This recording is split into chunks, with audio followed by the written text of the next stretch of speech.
میں جگہ مل گئی، اب تمہیں شمشان کے علاوہ اور کہیں جگہ ملنے والی نہیں ہے۔ لہذا ضروری ہے کہ دیکھیں جب ولایت علی بن ابی طالب علیہ الصلوۃ والسلام ہمارے پاس ہوگی تب ہم بقیہ ائمہ علیہم الصلوۃ والسلام کی معرفت اختیار کر سکتے ہیں۔ اگر ولایت نہیں ہوگی تو ہم معرفت کیسے پائیں گے ان کی؟ جب معرفت نہیں پائیں گے تو ہمارا روزہ بھی کسی کام کا نہیں، جب ہم معرفت نہیں پائیں گے تو ہماری زکوٰۃ بھی کسی کام کی نہیں، جب ہم معرفت نہیں پائیں گے تو ہمارا خمس بھی کسی کام کا نہیں ہے، اور جب معرفت نہیں ہوگی ہمیں تو پھر ہمارے لیے نماز کس کام کی؟ کیونکہ جب معرفت ائمہ علیہم الصلوۃ والسلام ہوگی تو معرفت رسول ہوگی، جب معرفت رسول ہوگی تو معرفت اللہ ہوگی، اور جب معرفت اللہ ہوگی تب آپ بلندیوں پر پہنچ جائیں گے، تب اصل حسینی کہلائیں گے۔ فقط و فقط مجالس میں یا فقط و فقط نوحہ سن لینا یا فقط و فقط ماتم کر لینا معرفت نہیں کہلاتا۔ ہر کام کے پیچھے ایک حکمت کو سمجھنا حقیقتاً اور اس پر صبر اور شکر کر لینا حقیقی معرفت یہ ہے۔ آج کل کے انسان کیا ہوتے ہیں، اگر خدا نہ خواستہ کربلا کے میدان میں یہ حالات دیکھ رہے ہوتے تو ہو سکتا ہے کہ دیکھ کر پیچھے ہٹ جاتے، لیکن جو امام حسین علیہ الصلوۃ والسلام کے ساتھ ان کو حقیقی معرفت بھی امام۔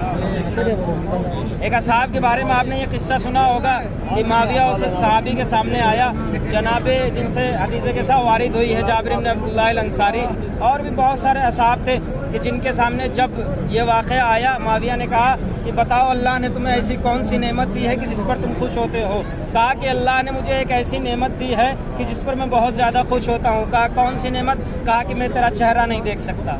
نابینا صحابی تھے، کہا کہ ایسی نعمت دی ہے کہ میں تجھ جیسے یزید کا چہرہ نہیں دیکھ سکتا۔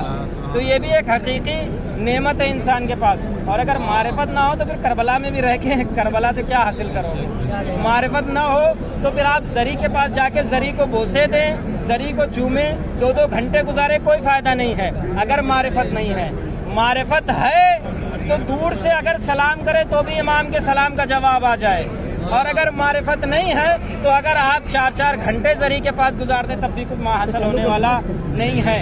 معرفت ایسی ہونی چاہیے کہ جیسی معرفت جناب ابراہیم مجاب علیہ الصلوۃ والسلام رکھتے تھے۔ بابا سے بولے صلوات پڑھتے محمد والے۔ معرفت ایسی ہونا چاہیے کہ جیسی جناب ابراہیم مجاب علیہ الصلوۃ والسلام رکھتے تھے۔ آپ جاتے ہیں نا اندر حرم کے اندر زیارتیں کرنے، جناب ابراہیم مجاب علیہ الصلوۃ والسلام کی قبر دیکھیے نا، معرفت کا نتیجہ ہے جو انہیں امام حسین علیہ الصلوۃ والسلام کی قریب جگہ مل گئی ہے۔ معرفت کا نتیجہ ہے کہ جو ان کو امام کے سلام کا جواب آیا کرتا تھا، آتے تھے امام کی زری کے پاس اور کہتے تھے السلام علیک یا ابا عبداللہ، فوراً زری کے اندر سے جواب آتا تھا وعلیک السلام یا ابراہیم۔ ایسی معرفت ہونی چاہیے۔ کل بھی 2 واقعے میں نے آپ کو سنائے تھے، معرفت ہو تو ایسی ہو، اگر آپ کے دل میں کچھ ہو اور زری کے پاس جا کے بیان کر دیں تو آپ کو حاصل ہو جائے، ایسی معرفت ہونی چاہیے۔ معرفت ایسی ہو کہ آپ کا امام جب آپ کے سامنے آئے تو آپ پہچان جائیں، حقیقتاً یہ ہمارا امام ہے۔ لہذا معرفت رکھنا ائمہ علیہم الصلوۃ والسلام کی بہت اہم چیز ہے، اور جب بھی حرم میں جاتے ہیں تو فقط اور فقط ایک دعا کرتے ہیں کہ پروردگارہ ہمیں امام حسین علیہ الصلوۃ والسلام کی معرفت عطا ہو۔ کیونکہ دیکھیں کربلا میں بہت سارے لوگ آتے ہیں، کربلا میں آنا معنی نہیں رکھتا، کربلا میں بہت سارے ایسے لوگ آتے ہیں جو دین اسلام قبول نہیں کرتے، کربلا میں بہت سارے ایسے لوگ آتے ہیں جو خدا کی وحدانیت کا اقرار نہیں رکھتے، لیکن وہ امام حسین علیہ الصلوۃ والسلام کی زیارت کے لیے آتے ہیں۔ حقیقتاً کیا ہے، اگر ان کو حقیقی معرفت امام حسین علیہ الصلوۃ والسلام ہوتی تو پہلے وہ کہتے لا الہ الا اللہ، اس کے بعد کہتے محمد الرسول اللہ، اور پھر کہتے علی ولی اللہ، اس کے بعد زیارت کرنے کے لیے آتے، تب معرفت ہوتی۔ تو یہ ہے عزیزان محترم معرفت، اور معرفت ایسی کہ اگر پوچھا جائے کہ بیٹا تمہارے درمیان تمہارے نزدیک موت کیسی ہے تو جواب ملے کہ میرے نزدیک موت شہد سے بھی زیادہ میٹھی، ایسی معرفت۔ عزیزان محترم، شب 7 محرم الحرام ہے، اس کے بعد ایک اور بھی مجلس ہے، گفتگو طویل نہیں کروں گا، یہیں سے ربط مسائب کو۔ شب 7 محرم الحرام جناب قاسم علیہ الصلوۃ والسلام کی شہادت کے مصائب کو پڑھا جاتا ہے۔ روایتیں بتاتی ہیں کہ جناب قاسم علیہ الصلوۃ والسلام اتنے نازک بدن ہوا کرتے تھے کہ ایک مرتبہ جناب ام فروا نے ان کو ایک ٹائٹ لباس پہنا دیا تھا تو جناب قاسم کے جسم سے خون جاری ہو گیا. کتنا نازک بدن تھے قاسم. ماں نے ایک ٹائٹ لباس پہنا ہے تو جناب قاسم کے بدن خون جاری ہو گیا. عزیزان محترم وہی قاسم ہے کربلا کے میدان میں. امام حسین علیہ السلام کے پاس آئے, چچا جان مجھے مرنے کی اجازت دیں گے؟ چچا جان کہتے ہیں کہ بیٹا قاسم میں تمہیں مرنے کی اجازت کیسے دے دوں, تم تو میرے بھیا حسن کی نشانی. دوڑ کے جناب ام فروا کے پاس آئے اور کہا کہ اماں جان چچا مرنے کی اجازت نہیں دیتے. کہا بیٹا میں تمہیں خون میں لت پت دیکھنا چاہتی ہوں. پھر امام کے پاس آئے اور امام نے انکار کر دیا.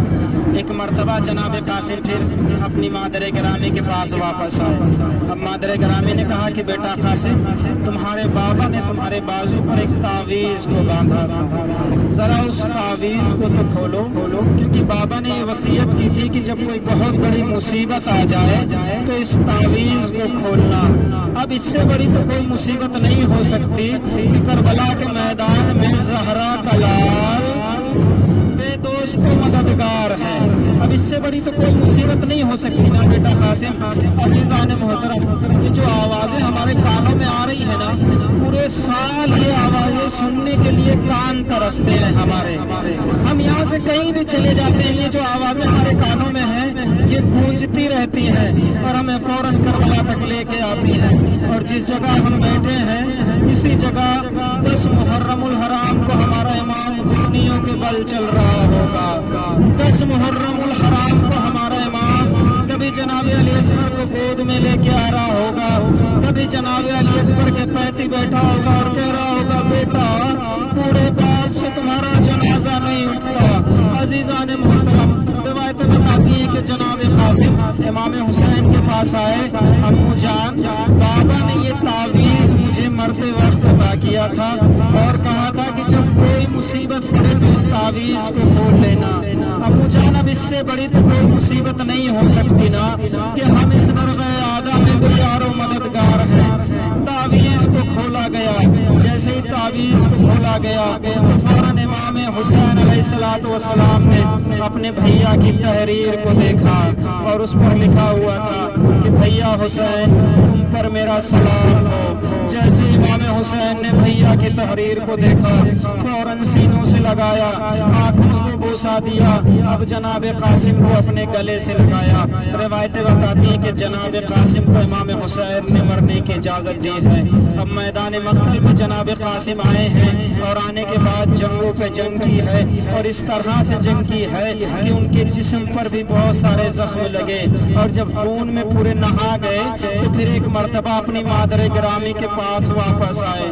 میری جانیں قربان ہو کربلا کی ماں پر جو اپنے لالوں سے زیادہ حسین کو چاہتی تھی, جو اپنے لالوں سے زیادہ زہرا کے لال کو چاہتی تھی. اب قاسم خون میں ڈوبے ہوئے آئے. اماں تم دیکھنا چاہتی تھی نا کہ قاسم خون میں ڈوبے, لو قاسم خون میں ڈوب کے آ گیا. کہا قاسم خون میں ڈوبنے کے ساتھ ساتھ میں یہ بھی دیکھنا چاہتی تھی کہ تم نے اپنے آپ کو زہرا کے لال پر قربان کر دیا ہے. بس روایتیں بتاتی ہیں کہ قاسم اڑے اور میدان مقتل میں آئے اور دشمنوں کو فنار کرتے رہے.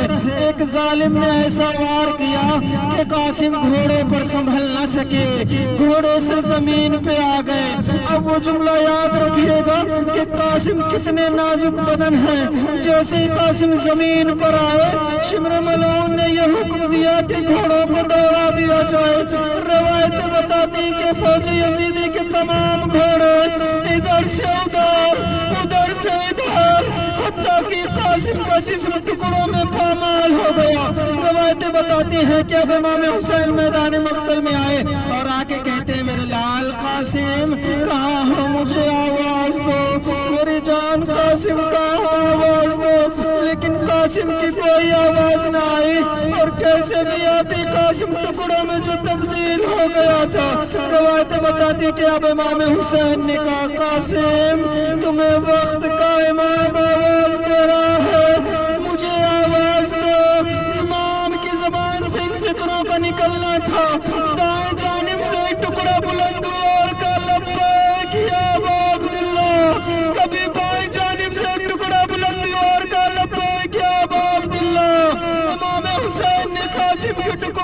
اکٹھا کیا اور خیموں تک لے کے آئے۔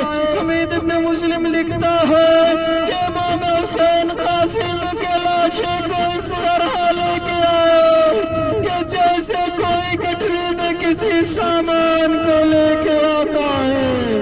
واہ غربتا، واہ مصیبتا، وسيعلم الذين ظلموا